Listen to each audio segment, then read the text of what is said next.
Okay, let's see here. I said I was going to do a series on religions and Hinduism. First one. I know the least about Hinduism, so let's read up on it. Hinduism is a Indian religion or way of life, widely practiced in South Asia. Hinduism is called the oldest religion in the world, and something about some weird dharma, eternal. Okay, all right. Okay, how long is this anyway? Okay, all right. So there's definitions. Okay, they don't agree on the definition of it. Okay, great. That's great. Diversity and unity. I don't know what that means. Beliefs. There's like a million Indian words. Main traditions, scriptures. Okay. Oh my gosh. Okay. And how? Oh my. Oh. Okay. Hinduism. It's just weird Indian shit.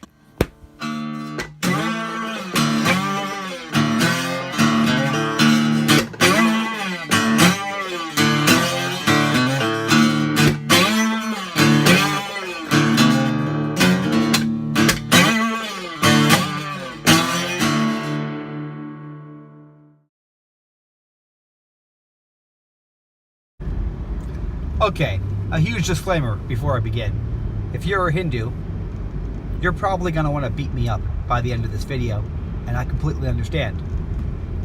I'm taking your most cherished beliefs, I'm taking your assumptions, and I'm going to examine them as if I'm examining them under a microscope. I'm not going to communicate the grandeur and the mystery of them and how they guide your life. I'm being very arrogant. I'm being very disrespectful, and I ask your forgiveness. I'm going to do the best I can to not be those things, but the very act of an outsider examining your beliefs is kind of violating and kind of just rude, and I apologize for that. I'm going to do the best I can to show how this is something that a reasonable person can believe in, and I hope that I do a good job. So, Hinduism is weird to me. I'm a Westerner. I grew up in the United States of America, and Hinduism is just the exact opposite, not only of any religion, but even of any atheism that exists in the Western world. In a way, like example, okay, an atheist would say, prove that God exists. The atheist would say, there is no God, nothing exists except for the physical world. There is nothing outside of that. The Hindu would say, nothing exists except for God. Not really. Prove that you exist. Prove that you are real. I mean, you're just one man that didn't exist 50 years ago and will not exist 50 years hence. Why should God prove his existence to you? You prove your existence to me. I don't think you really exist. Everything's flipped over. In the Western Canada thought, we really place a stress on the individual. We assume the individual is real. Hinduism does not assume that. Hinduism thinks that the individual is an illusion. In Western thought, we assume that the physical world is real.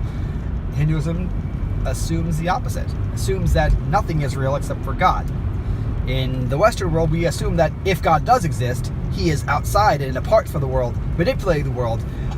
In Hinduism, God is the world. No, that's not the right way to put it. The world is just a part of God. The world is just a dream that God's having.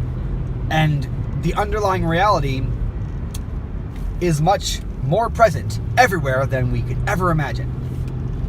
God is immanent in Hinduism. God is everywhere. We are all part of this thing they called God, Brahman, and the real question is, how are we sure that we exist? Now, this is all sunk into our pop culture. The self is an illusion. The world is an illusion. We don't really take it seriously. I mean, flippancy is a terrible thing. If we get familiar with a weird idea, we stop thinking about it. We stop really examining it. Hindus really believe the self is an illusion. Hindus really believe the world is an illusion. So the first question that every religion asks, what is God? What is reality? Hindus would say everything is God. And only the things that are really God are real. Everything that is unchanging is God. Everything that we see is changing, and it's not even real. Now, that might seem crazy, but think about it. Like I've said in other videos, everything that you see on this screen is going to wither away and die. And I do mean everything. Everything will be reduced to its composite parts eventually. The universe will burn out, there'll be a heat death, and everything will just dissipate. Furthermore, everything we see wasn't always here. It was not eternal. One time, it was all part of a tiny speck of something and exploded into the Big Bang, and everything came out of that. All the matter of the universe it did not always exist, and it will not exist forever.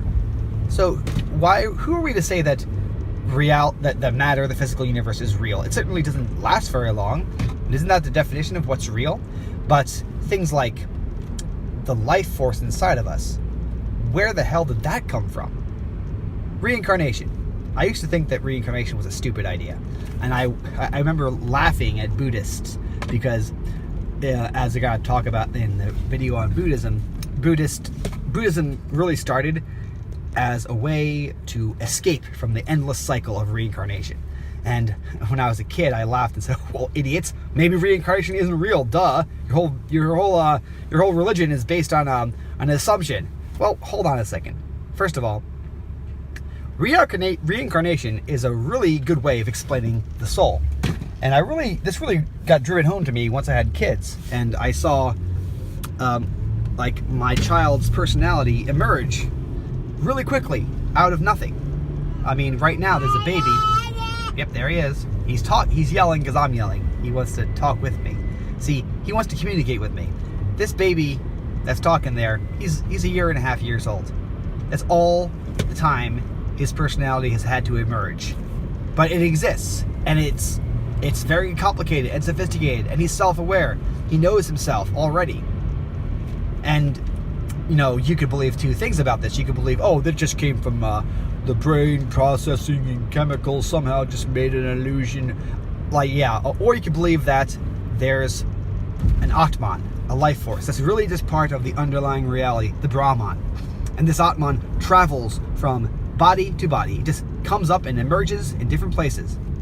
Not like a soul, not an individual soul, because once this Atman leaves one body, it doesn't remember what happened in that previous body, and the only thing that stays is the deeds, the good karma or the bad karma, the things that bring it into alignment with the will of Brahman, I guess you would say, or the things that don't. And if it's bad karma, well, then the Atman will emerge in a different soul, a different body that is worse, whether it's a beggar or a cockroach. The individual, not real. No. That's just, the Atman is real.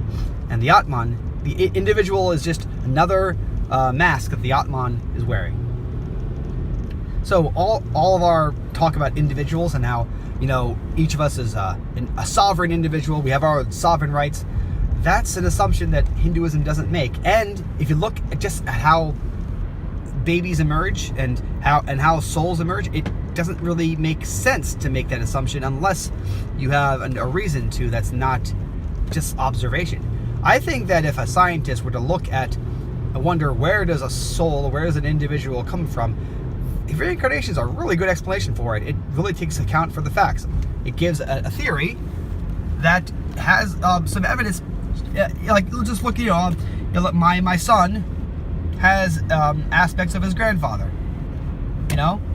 Grandfather dies, son is born, same aspects. There's a commonality there. There's evidence there. Why not believe in an Atman? I mean, why not? Aside from just like the physical attributes, like the aspects of the personality, why not believe that there's an underlying thing that traveled from one body to the other body? We don't understand reincarnation very well, and I hope I'm making it more clear here, because what travels from body to body isn't an individual soul, not what we mean by soul, what the Greeks would mean by soul, but a life force, an Atman, which is really just part of the Brahman, just part of the underlying reality. Brahman is God in Hinduism. Brahman is the bottom layer where everything comes from. Now, sometimes Brahman is personalized, and he's referred to as he or she. Sometimes Brahman is not, It depends on which version of Hinduism you believe in, but the point is that Brahman is the only thing that matters. Brahman is the base of everything, and really everything else besides Brahman is an illusion. There's a great story where in Hinduism that kind of sums this up, where the idea is that everything that we see, that table, the physical world, space and time, and all the other aspects of it are all just characters in a dream that Brahman is dreaming. And right now, Brahman is asleep, dreaming of us, dreaming of you and me. And one day, Brahman's eyes are going to open, and we'll all just be gone. Just an illusion. That's it. Now, Hinduism is a very powerful belief system, and it makes sense to believe in it. It seems very jarring to us, Westerners, because it's basically there's a big fork in the road really early on in human thought, and they went one way and we went another way. And it's important to note that before Christianity became prominent, many of the great sages that we look up to today, they thought along these terms too. Like Aristotle and Plato, they believed in reincarnation. So did some early Christian thinkers like Origen. So if it seems a little bit jarring to you, it seems really crazy to you, well, just open your eyes, think differently, because this sort of thinking does make sense. And it's a testimony to how much it makes sense that Hinduism has survived things that no other religion has survived, really. So when Islam conquers a country, the indigenous religion, the religion that was there before, gets wiped out, and everyone in that country becomes a Muslim. This is exactly what happened to Iran, which used to be Zoroastrian, now it's Islamic. And it happened to Egypt. Egypt used to be Christian, now it's Islamic. But not in India. India got conquered by the Muslims a long time ago, and it was under Muslim domination for a very long time. And guess what? Hinduism is still around. And the reason that Pakistan exists is because the Indians were stubbornly clinging to their religion. They did not hold with this Western way of thought, because they would have thought of Islam as a Western way of thought, not an Eastern way of thought. It's foreign to them. It's crazy to them. Just as crazy as they seem to us, we seem to them. So don't just discount Hinduism as crazy. Don't discount it as just like just this weird Indian crazy stuff, because this way of thinking of the world has it makes sense if you look at the world from their perspective. So I invite you to look at it from their perspective and see how they see the world, not as you see the world. If you like this video, please share it. Please subscribe to your channel. And any Hindus listening, please correct the mistakes that I made. Tell me in the comments below, and I will make a follow-up video to this one with any corrections that are needed. Thanks very much.